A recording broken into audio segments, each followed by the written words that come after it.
Another week, another 7 fragrances fighting for my attention. So stay tuned to find out what I actually reached for.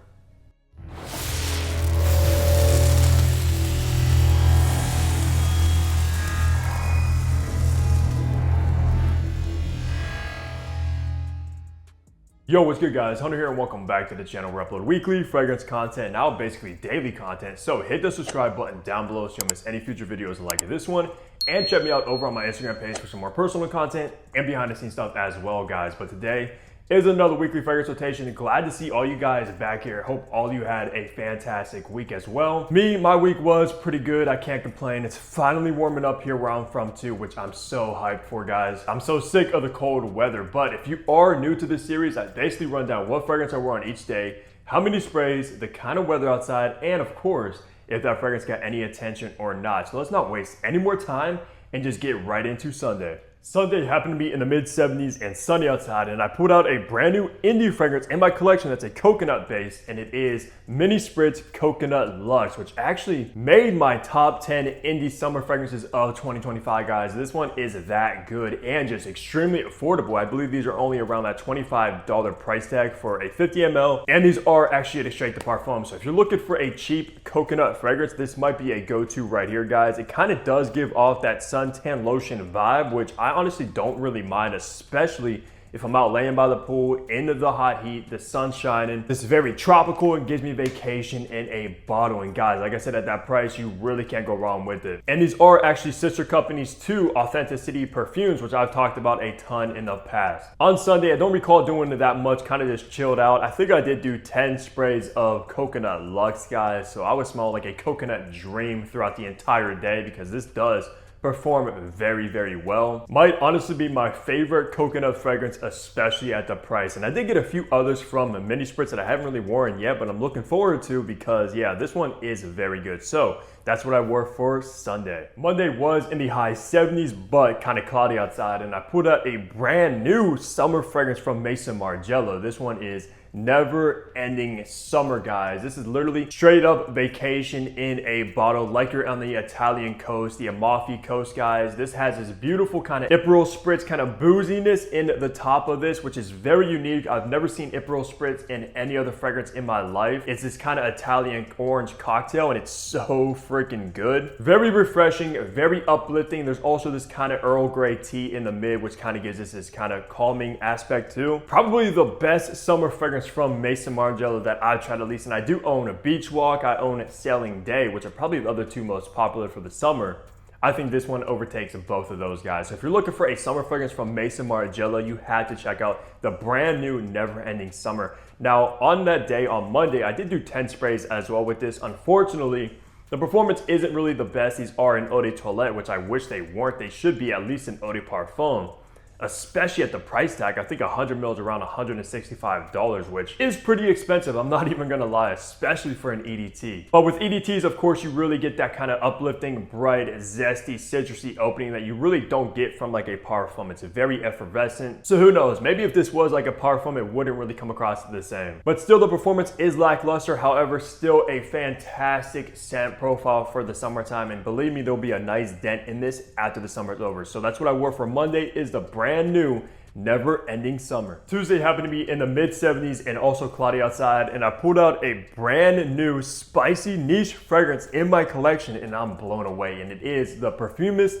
Spice Route. Guys, have you ever heard of this brand? Because they're known from making their attars, which they actually do have 4 attars from them. Very, very high quality, dense, natural stuff. And Spice Route is part of their kind of new fragrance line as well. And this stuff, guys, if you love spicy fragrances like something like Spice Bomb, you have to check this out because the quality is like 10 times that of Spice Bomb, guys. You have so many spices in here, like you're literally walking down a spice road. You have like black pepper, cardamom, and nutmeg. I believe some coriander in there. It also has this kind of spicy aromatic lavender, but does dry down to this nice rugged, earthy kind of leather note. And the concentration with this one is of course an extrait, but guys, it's actually 40% oil is inside of this stuff, almost like in an attar. This stuff is so dense. This is basically like a niche house for the true fragrance enthusiasts. Highly recommend checking out some from the Perfumist. They have a few fragrances and a ton of attars. These things are not cheap though. I'm gonna tell you that right now. These are pretty expensive. I believe this one's a little over $200 for a 50 ml, but trust me, it smells like a well over $200 fragrance. Easily, the quality is top tier. Doesn't get much better than this. On the day as well, I only did do 5 sprays of spice route because, like I said, this stuff is so potent, so dense with the 40% oil concentration in here. You don't need to overspray this one,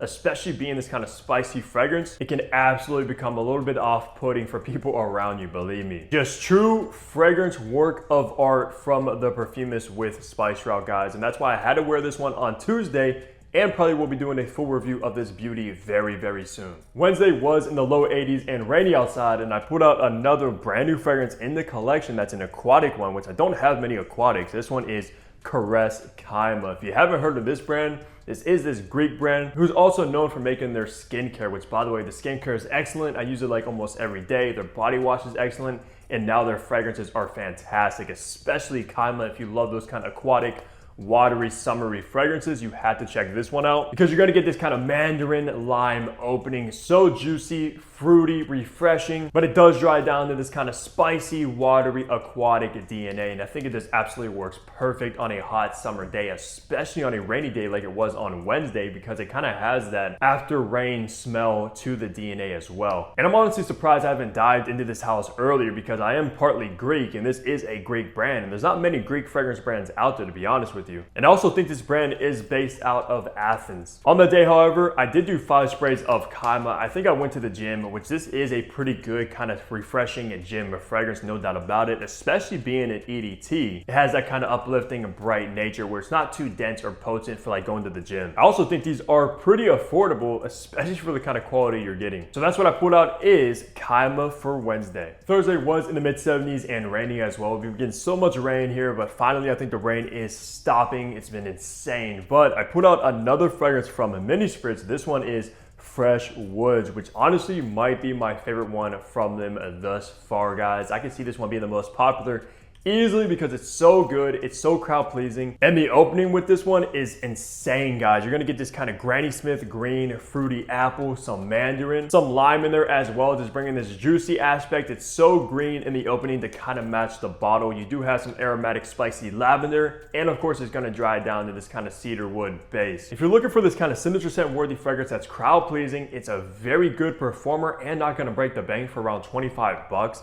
Fresh Woods is one of the best bets, guys. This is seriously really, really good, especially if you're into those kind of indie fragrance houses that you're not going to smell like anybody else around you. You kind of want to be different. On that day, I don't recall doing much on Wednesday. I only went with 5 sprays of Fresh Woods. The performance, like I said, is good for being a parfum. You kind of expect it to be, and especially for the scent profile, guys, because this is a very fresh, citrusy style fragrance. And this is a fragrance house that I really do think is worth checking out. So that's what I wore for Thursday is Fresh Woods. Friday was in the low 80s, very warm but rainy as well. And guys, on Friday I had to pull out a heavy hitter, and that's exactly what I did. And I did go for Sospero's Vibrato, one of my favorite niche fragrances in my entire 700 bottle collection. I love Vibrato so much, guys. Grapefruit, ginger, ambroxan, and a little bit of this herbaceous touch. Without a doubt in my mind, if I had to pick 10 niche fragrances to live with for the rest of my life, you know for a fact Vibrato is going to make that list without any question. I'm reaching for this one almost immediately. It's basically a niche take on Bulgari Tiger with some green aspects thrown into the mix. And you all probably know about this fragrance. It's been getting so much hype for the past 2 years or so, and I was one of the people that was hyping this up like crazy when it first came out, and still love it just as much as I did the first time I laid my hands on it today. The only thing I don't really like about it is this kind of velvet bottle, guys. I'm not the biggest fan of the velvet. I wish they did what Xerjoff did and just done away with the velvet bottles completely and made them full glass. But still, that's not the biggest deal at the end of the day, right? On Friday though, I did kind of go out to dinner, got some sushi, went out with the lady. I did do 10 sprays of Vibrato as well, so you know I was the best smelling dude within like a 100-mile radius without any doubt. Always gotta be the best smelling guy wherever you go. And Vibrato is without a doubt going to do that for you. Nobody's competing, nobody has a chance to go against this fragrance. So that's what I had to pull out for Friday is the one and only Sospero Vibrato. So wrapping the week off on Saturday, which happened to be the hottest day of the week in the high 80s and very, very sunny outside, guys. It was scorching outside where I'm from.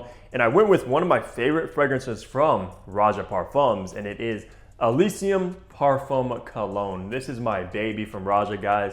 I've been wearing this fragrance for around 4 years now. I love this one. But you're also gonna get this very citrusy, tart, bitter grapefruit in the opening. And it does dry down to that kind of earthy, dewy vetiver note that this fragrance is known for. It's like a citrus, a vetiver fragrance, something in the same realm as like Eau de Hermes, so Sparrow Basso even as well. Of course, you think of like Raja Parfums Isola Blue, which is also an absolute banger. But with this one, you also get, of course, some lemon. You get this kind of aromatic, fruity juniper berry, but you also do get this kind of salty, aquatic ambergris in the base mixed together with that vetiver. Very expensive smelling fragrance, of course. We all know about Elysium. When I think of Raja Parfums, Elysium is probably like the first fragrance that comes to my mind. I don't know about you guys. Let me know down below. But I always thought about Elysium as like Raja Parfums Aventus, as far as it being like that hit fragrance for the brand. I do also own Elysium Eau Intense, which honestly was kind of a letdown with that added rhubarb. I'm not the biggest fan of that one. I much prefer the Parfum Cologne over it. The only one I don't have but have smelled is the Elysium Parfum, which of course is a little bit more of a denser take on this one, but this one just has that beautiful, bright, citrusy opening that the Parfum doesn't really capture as good. Absolutely a stunner for the warm weather, and that's exactly why I had to pull this one out for Saturday, being on the high 80s, almost 90s.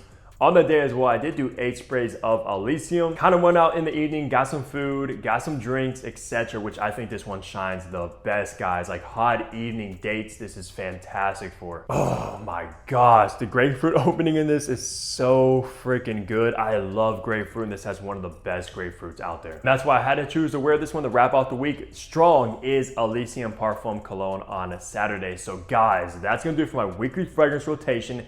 Let me know down below the stuff you guys are pulling out and reaching for and see what you guys are smelling like. And who knows, maybe some of you guys might be smelling better than me for the week. We'll have to find out. But of course, besides that, guys, leave a like on the video, subscribe below if you haven't already, because bro, what are you doing if you want to stay up to date with fragrances? And I'll see all of you back here in my next upload. Take care, everybody.